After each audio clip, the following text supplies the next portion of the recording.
अभिभाषक संघ के चुनाव 9 दिसंबर को संपन्न होने जा रहे हैं। इस बार इंदौर अभिभाषक संघ में अध्यक्ष पद के लिए त्रिकोणीय मुकाबला देखने को मिल रहा है। टाइम न्यूज की टीम आज चुनावी हाल जानने हेतु इंदौर के जिला न्यायालय पहुंची, जहां इंदौर अभिभाषक संघ के पूर्व अध्यक्ष दिनेश पांडे उर्फ पांडे गुरु से हुई टाइम न्यूज की चुनावी चर्चा। जी, अधिवक्ता परिषद की ओर से आप जो है एक बार फिर अध्यक्ष पद के लिए मैदान में उतरे हैं। इस बार क्या आपकी तरफ से ऐसी मांगे रही जो अधिवक्ताओं की, आप जो इस बार कोशिश करेंगे कि पिछली बार जो छूट गई हो इस बार पूरी करने की कोशिश रहेगी?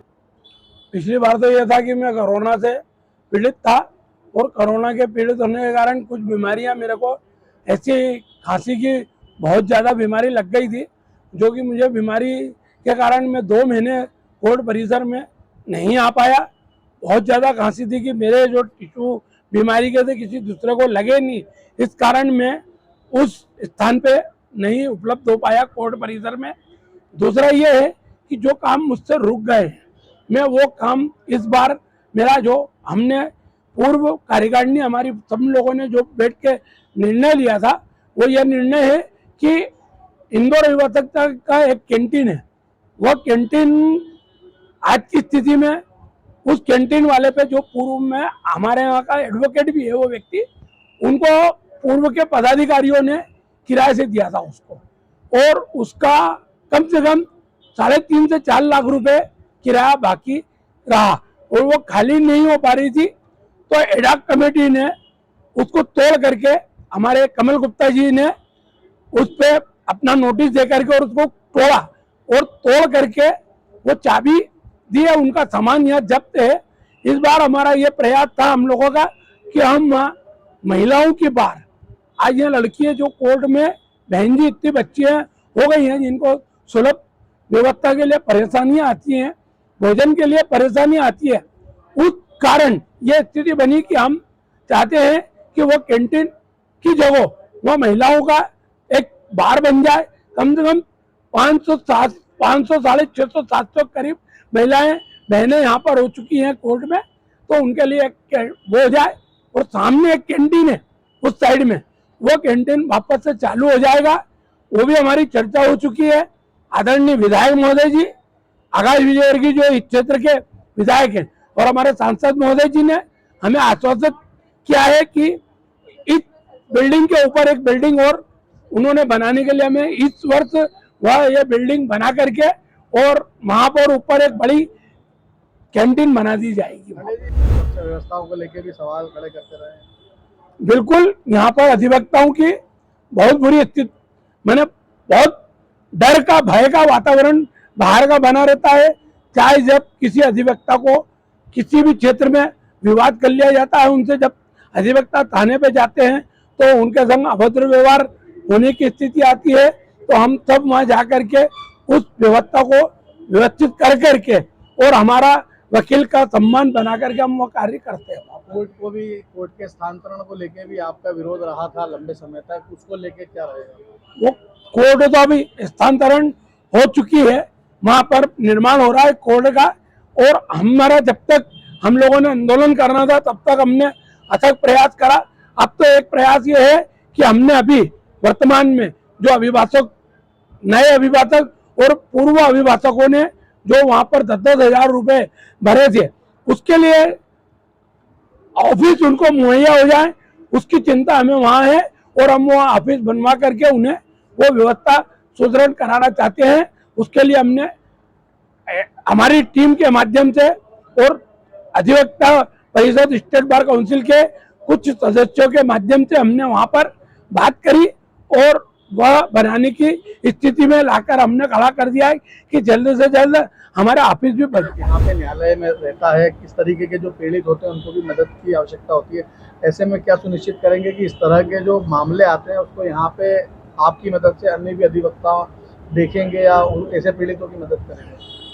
हमारा सबसे बड़ा और कठिन मुद्दा यही है, आज हमारे वहाँ नासुर बनकर पूरे इंदौर में लव जिहाद के रूप में बनाया जा रहा है। माहौल इतना खराब है, शहर की स्थिति, बाहर की बच्चियां यहाँ पढ़ रही हैं, उनके माता पिता इन चीज़ों का ध्यान नहीं रखते हैं और इनको अपने लव जिहाद के चक्रव्यूह में फंसा करके कुछ मुस्लिम युवाओं के द्वारा पीएफआई की जो टीम बनी हुई है और आपके इसका नाम क्या, सिमी के कुछ पूर्व कार्यकर्ता और अभी वर्तमान में सिमी के ट्रांसफर पीएफ जो एक टीम बनी है वो उसके माध्यम से यहाँ पर इंदौर में लव जिहाद और सबसे बड़ी आप ये समझ लें ड्रग्स का बहुत बड़ा मुद्दा, हमारी बच्चियों का जीवन खराब हो रहा है और बच्चियों को बहला फुसला कर लव जिहाद के रूप में यहाँ उनके संग बलात्कार किया जाता, सामूहिक बलात्कार किया जाता है।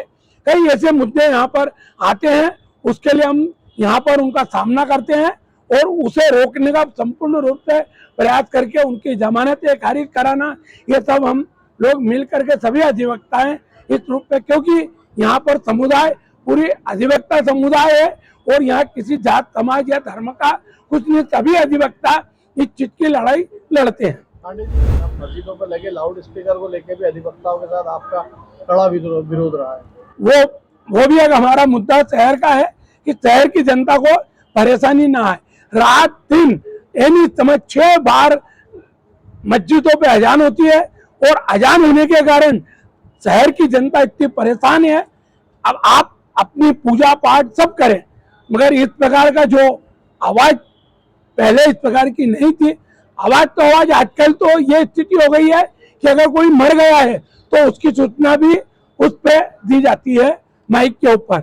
अब अगर इस प्रकार की ये स्थिति कोई छोटी मोटी परिस्थिति नहीं है, अगर शहर को एक दिन ऐसी परिस्थिति में लाके खड़ा करना चाहते हैं कि अगर एक बार की सूचना होगी तो ये मान के चलो जब 10,000 लोग रिगल टाकी चौराहे पर एकत्रित हो सकते हैं तो पूरे इंदौर में दंगे की सबसे बड़ी योजना स्वरूप इसी मस्जिद के अजान जो होंगे लगे, इसी के माध्यम से शहर बारूद के ढेर पे बैठा है और उसको बिल्कुल पूर्ण रूप से या उसको कारित करेंगे और शहर को परेशान कर देंगे पूरा। पांडे जी, कुछ दिन पूर्व अधिवक्ताओं के साथ जिला न्यायालय में जिला जज द्वारा कुछ अभद्रता का भी मामला सामने आया था, जिसमें कुछ दिन तक हड़ताल भी चली थी। आगे इस तरह की चीजें ना हो उसके लिए क्या प्रयास है? नहीं, हमारी एक पोखरना मैडम है, जैन मैडम है, उनके उनके उनके ऊपर आदरणीय गुप्ता साहब ने हमारे उनको अपत्र व्यवहार करा था।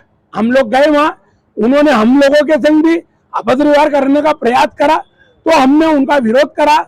विकास शर्मा जी, उनका भी विरोध हमने करा था। तब हमने मैंने जब सामूहिक रूप से जब तदर्थ समय हमारी जब कमेटी की जो बैठक होती है, उस कमेटी में जो पूरी सामूहिक बैठक होती है उसमें हमारे वहां निर्णय लिया गया था कि इनका जब तक इनको यहाँ से हटाया नहीं जाएगा तब तक हड़ताल सुचारू रूप से चलती रहेगी। फिर साधारण सभाओं में, हर साधारण सभा में इसको रख के और इसको समाप्त एंड में 16 दिन बाद सब लोगों ने, जब आप स्टेट बार काउंसिल के सदस्य आए और तब दूर के आए और यहाँ आकर के वो हड़ताल समाप्त करी। यह हड़ताल हमारी इतनी सफल रही कि हमारे यहाँ 13 जजेस जो यहाँ पर अभद्र व्यवहार करते थे बोर्ड के ऊपर से, उनका ट्रांसफर हुआ। शीर्ष जजों ने हमारी बात सुनी और हमारी बात समझी और समझकर उनका ट्रांसफर करा। हम उनको धन्यवाद देते हैं कि आज हमारे यहाँ की ये समस्या, आज हमारे यहाँ के जो डीजे साहब आए बहुत अच्छे, और सभी जज एक दूसरे जज और बेंच बार और बेंच दोनों मिलकर के एक अच्छा यहाँ का माहौल बना रखा और अच्छा काम चल रहा है। सब लोग अपने अपने काम में। मैं 3 बार अध्यक्ष रहा हूँ।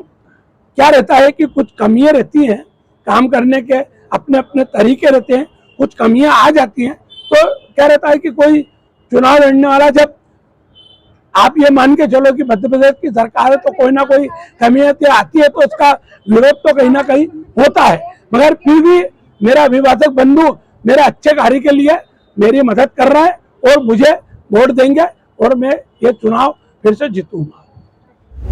इस बार जो अधिवक्ताओं का चुनाव, उसमें कहीं ना कहीं जातिवाद का असर भी देखने को मिल रहा है। वोट जो है अधिवक्ताओं के जातियों के हिसाब से बटे हुए बताए जा रहे हैं, क्या आपका क्या कहना है? मेरा तो साफ कहना है, यहाँ कोई जाति नहीं है, कोई धर्म नहीं है, यहाँ सिर्फ एक ही धर्म और एक जाति है, अभिभाषक, एडवोकेट। और हम सब सामूहिक रूप से प्यार और मोहब्बत से ये चुनाव लड़ रहे हैं। वो भी मेरे वरिष्ठ अधिकारी हैं वरिष्ठ एडवोकेट है और मैं सीनियर एडवोकेट नहीं हूँ, मैं कनिष्ठ उनका सहयोगी एडवोकेट हूँ। और हम सब मिलकर एक ये उत्सव है सालाना, और ये उत्सव को समापन कर रहे हैं बढ़िया से बढ़िया। हम किसी समाज धर्म के चुनाव नहीं लड़ रहे हैं। पहले भी कई बार देखने में आया, किसी अधिवक्ता पर कोई मुसीबत आती है, कोई परेशानी आती है, तो सारे अधिवक्ता एक हो जाते हैं। ऐसे में जातिवाद का हवाला देना किस हद तक सही है? जातिवाद का तो जो जातिवाद चला रहे हैं वो सबसे ज्यादा मूर्खताई का काम कर रहे हैं। हम हर समाज के लोग हैं यहाँ, कभी कोई समाजवाद का काम नहीं है। और अगर कोई सामूहिक किसी भी अधिवक्ता के ऊपर कोई बुराई आती है या कोई उसके परिवार पे या उसके परिवार के किसी सदस्य के ऊपर, तो पूरा अभिभाषक बंधु एक साथ टूट पड़ता है उसके लिए। टाइम न्यूज देखिए अब आपके मोबाइल और स्मार्ट टीवी पर लाइव प्ले स्टोर से डाउनलोड